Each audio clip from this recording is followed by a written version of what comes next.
അടിയന്തര പരോൾ ലഭിക്കാൻ വ്യാജ സർട്ടിഫിക്കറ്റ് ഹാജരാക്കിയതിന് ഉത്ര കൊലക്കേസ് പ്രതി സൂരജിനെതിരെ കേസ്. അച്ഛന് ഗുരുതര രോഗമുണ്ടെന്ന് എഴുതി ചേർത്ത് പൂജപ്പുര സെൻട്രൽ ജയിലിലാണ് സർട്ടിഫിക്കറ്റ് ഹാജരാക്കിയത്. വ്യാജമാണെന്ന് കണ്ടെത്തിയതോടെ ജയിൽ അധികൃതർ പോലീസിൽ പരാതി നൽകി. ജയിൽ സൂപ്രണ്ടിന്റെ പരാതിയെ തുടർന്ന് പൂജപ്പുര പോലീസാണ് കേസെടുത്തത്.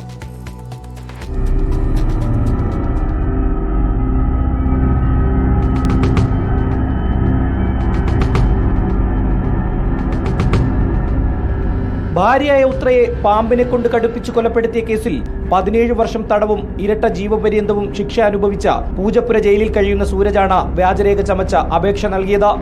തന്റെ അച്ഛന് ഗുരുതര രോഗമാണെന്നും അടിയന്തര പരോൾ അനുവദിക്കണമെന്നുമായിരുന്നു അപേക്ഷ. സംശയം തോന്നിയ ജയിൽ അധികൃതർ സർട്ടിഫിക്കറ്റ് നൽകിയ ഡോക്ടറോട് വിവരം തിരക്കിയതോടെയാണ് സമർപ്പിച്ച രേഖ വ്യാജമാണെന്ന് കണ്ടെത്തിയത്.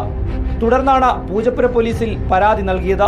ജയിൽ സൂപ്രണ്ട് നൽകിയ പരാതിയിൽ വ്യാജരേഖ ചമച്ചതിന് സൂരജിനെതിരെ കേസെടുത്തു.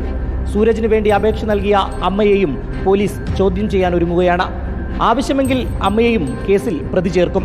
ഇതിനിടെ സൂരജിനും കുടുംബത്തിനുമെതിരെ ആരോപണവുമായി ഉത്രയുടെ അച്ഛൻ വിജയസേനൻ രംഗത്തെത്തി. 4ാം പ്രതിയായ സൂര്യ കോടതിയിൽ നിന്ന് എക്സംഷൻ വാങ്ങി പുറത്തു പോകാനുള്ള അനുവാദം വാങ്ങിയിട്ട് കോടതിയുടെ പരിസരത്തും കോടതിയുടെ വരാന്തയിലും എല്ലാം ചുറ്റിപ്പറ്റി ഈ 3 ദിവസങ്ങളിലും അവിടെ ഉണ്ടായിരുന്നു.